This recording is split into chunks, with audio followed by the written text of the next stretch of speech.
Sensibiliser les enfants à leurs droits par le jeu, c'est le défi que s'est fixé l'association Enfance et Partage. Nommé En route vers mes droits, ce jeu a comme objectif d'attirer l'attention des élèves sur les 9 droits fondamentaux de la Convention internationale des droits de l'enfant. Soutenu par l'Éducation nationale, il est le fruit d'une étude sur la notoriété de cette convention dans les écoles primaires.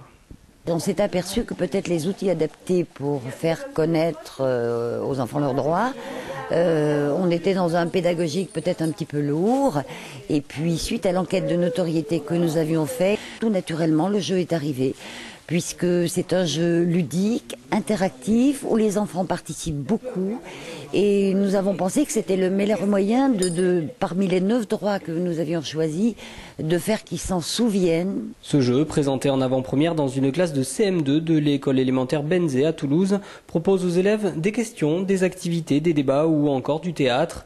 Et tout cela dans un seul but, donner sa place à la parole de l'enfant. Quand on était au blabla, c'est le débat. Ah oui, le débat. Et elle nous avait dit que il y avait des CM2, ils devaient faire une course, ils devaient tout organiser. Et il y avait 2 handicapés, un de CP et un de CE1. Et ils ne pouvaient pas faire parce qu'ils étaient handicapés en fauteuil roulant et on a dit qu'on pouvait adapter pour eux et que c'était pas très bien. C'était pas très gentil qu'on les laissait à part.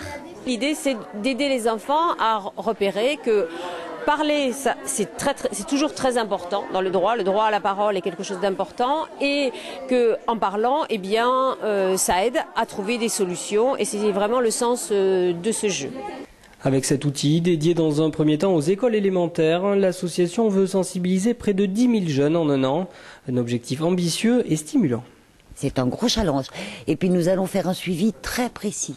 Parce que dans un an, nous allons réunir tous les comités pour faire une étude et pour voir comment le travail est fait, s'il y a des transformations à apporter. Voilà, c'est pas terminé, ça commence seulement.